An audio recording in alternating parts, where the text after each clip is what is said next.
இப்போ எஸ்ஏஆருக்கு வந்து நீங்க லாஸ் எஸ்ஏஆர் வேண்டாம்னு சொல்லிட்டு எல்லாரும் எதிர்த்துட்டு இருந்தாங்க லாஸ் முடியுது. எல்லாரும் ஃபார்ம்ஸ் எல்லாம் யாரெல்லாம் எதுக்குறாங்களோ அவங்க கூட அவங்க நிர்வாகிகள் தெரு தெருவா போய் அதை பணியை சரியாக தான் செஞ்சுட்டு இருக்காங்க.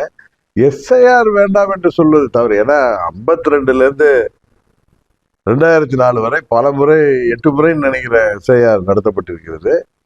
பீகார்ல நடந்ததுல நிறைய குற்றச்சாட்டுகள் வந்தது. தமிழ்நாட்டில் யாருக்கெல்லாம் வாக்குரிமை இருக்குதோ அது நீக்கப்பட்டு விடக்கூடாது. இறந்தவர்கள் வாக்கு, இரட்டை வாக்குரிமை இதெல்லாம் நீக்கப்பட வேண்டும். ஒரு சரியான வாக்காளர் பட்டியல் தயார்படுத்தப்பட வேண்டும் என்பதுதான் எங்களுடைய நினைப்பு. தேர்தலை முன்னிறுத்தி பாஜகவோட தலைவர்கள் அடுத்தடுத்து தமிழகம் வர்றதாக தகவல் இருக்கு. அது எந்த அளவுக்கு அவங்களுக்கு சப்போர்ட் பண்ணுமா? அது நீங்க தான் சொல்லணும். நாங்க எப்படி இன்னொரு கட்சி தலைவர்கள் சுற்றுப்பயணம் செய்வது அவர்களது உரிமை. அது எப்பொழுது எனக்கு தெரிஞ்சு 89 தேர்தலில் அம்மா ஜேஎன்இ அணிக்கிறப்ப காங்கிரஸ் சார்பாக ஐயா மூப்பனார் அவர்கள் ராஜீவ்காந்தி அவர்களை பல முறை அழைத்து வந்திருக்கிறார். அதுபோல தேசிய தலைவர்கள் ஒவ்வொரு தேர்தலையும் தமிழ்நாட்டுக்கு அந்த நேரத்தில் அடிக்கடி வந்து போவது கடந்த காலத்திலே நடந்து வருகிறது. எனக்கு தெரிந்த 89லேருந்து நடந்து வருகிறது. அப்பாடி வந்து ஓபிஎஸ் அணி, அமமுக, சசிகலா இவங்களை எந்த சூழ்நிலையும் நான் வந்து ஆய்வு பண்ண முடியப்பட்டேன். ஒன்று சேர்ந்தாலும் ஜெயலலிதா அம்மாச்சி வந்து கொண்டு வர முடியும்னு சொல்லிட்டு ஒன்றுபட்ட அனைவருமே அம்மாச்சி கொண்டு வரணும்னு சொல்லிட்டு நீங்க வந்து பல முறை எல்லாம் சொல்லியிருக்கீங்க, அறிக்கை கொடுத்துருக்கீங்க. எடப்பாடி வந்து அதை வந்து முடியவே முடியாது, உங்களை எந்த ஒரு சூழ்நிலையும் நான் துறைகளை சேர்க்க மாட்டேன்னு அவரு துறைகளும் உங்களுக்கு சொன்னாரு.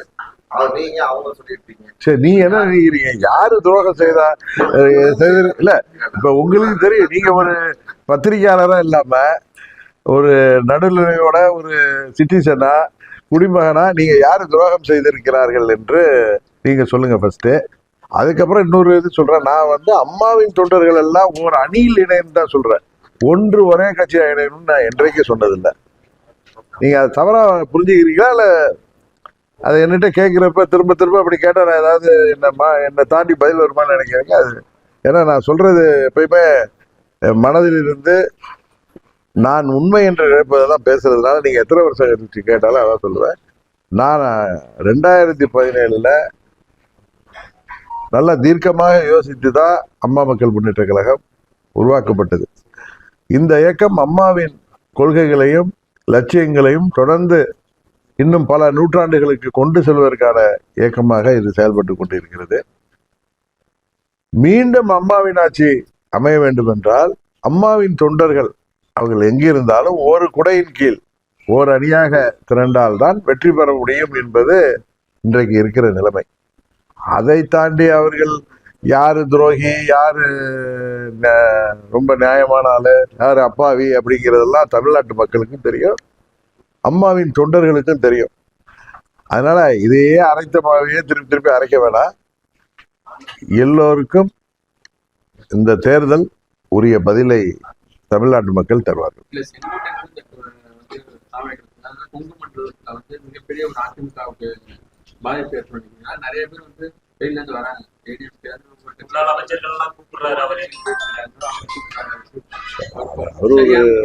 அவர் மூத்த நிர்வாகி. அவர் எல்லாரையும் ஒன்றிணையணும்னு சொன்னதற்காக அவர் நீக்கப்பட்டதால் அவர் மிக மன வருத்தத்தில் என்னிடம் கூட பல முறை சொல்லியிருக்கிறாரு. அவர் ஒரு முடிவெடுத்து தாவேக்காவில் இணைந்திருக்கிறார். என்ன நடக்குதுன்னு பார்ப்போம். நம்மளா அனுமானங்கள் ஹேசியங்கள்லாம் சொல்றது என்னுடைய பழக்கம்ல. பொறுமையாக பார்ப்போம். ஏன்னா இன்னும் ஏப்ரல் மேல தேர்தல் இருக்கு. மே மாதத்துல 15 தேதிக்கு மேல யாரை ஆட்சியில் அமர்த்த வேண்டும் என்று தமிழ்நாட்டு மக்கள் தீர்க்கமாக முடிவு தருவார்கள். நான் ஏற்கனவே சொல்லிட்டேன். ஏற்கனவே இந்த கேள்விக்கு பதில் ஆரம்பிச்ச உடனே சொல்லிட்டேன். சங்கி படைகள் வந்தா திமுக எந்தமா அழிக்க முடியாது, படையே வந்தாலும் அப்படிங்கிற மாதிரி முதல்வர் கருத்தை வெளியிட்டார். அது அவர்களுடைய கருத்து. அதை பொறுத்து நம்ம என்ன சொல்றது? ஒவ்வொரு கட்சிக்கும் ஒரு நிலைப்பாடு இருக்கும், ஒவ்வொரு கூட்டணிக்கும் ஒரு குறிக்கோள் இருக்கும். அதைப்படி பேசுறாங்க. அதை போய் அம்மா மக்கள் முன்னேற்ற கழகம் அதை பற்றிலாம் கருத்து சொல்ல விரும்பவில்லை. நாங்கள் எங்கள் தேர்தலுக்காக எங்கள் தொண்டர்களையும் நிர்வாகிகளையும் தயார்படுத்துகின்ற பணியிலே இருக்கோம். நான் டிசம்பர் 31க்குள்ளார கூட்டணி எல்லாம் முடிவுக்கு வந்துவிடும் நினைச்சேன். அது இன்னும் தள்ளி போகுது. அதனால எனக்கு தெரிந்து தேர்தல் அறிவிப்பு பிப்ரவரி கடைசி வாரத்தில் வரும். எப்பயுமே போன தேதி 25ஆம் தேதி வந்துச்சு. அதனால அம்மா அவர்கள் பிறந்த நாளைக்கு முன்பு உறுதியாக நாங்கள் எங்கள் முடிவு உங்களுக்கு தெரிய வரும். இப்போ பிஜேபி வந்து உங்களை என்டிஎம்ல வந்து நீங்க உங்களை அழைப்பு கொடுத்தா, எடப்பாடி சிஎம் கேண்டிடேட்டா சொல்லிட்டு உங்களை அழைப்பு கொடுத்தா நீங்க செல்லுறதுக்கு வாய்ப்பு இருக்கு? இல்லை, தேசியங்களுக்கெல்லாம் பதில் சொல்ல வேணாம், அனுமானங்களுக்கெல்லாம். நான் வந்து செப்டம்பர் 3ஆம் தேதி தேசிய ஜனநாயக கூட்டணியிலேருந்து வெளியில் வந்துட்டேங்கிறது அதுக்கான காரணத்தை நான் பல முறை சொல்லிட்டேன்.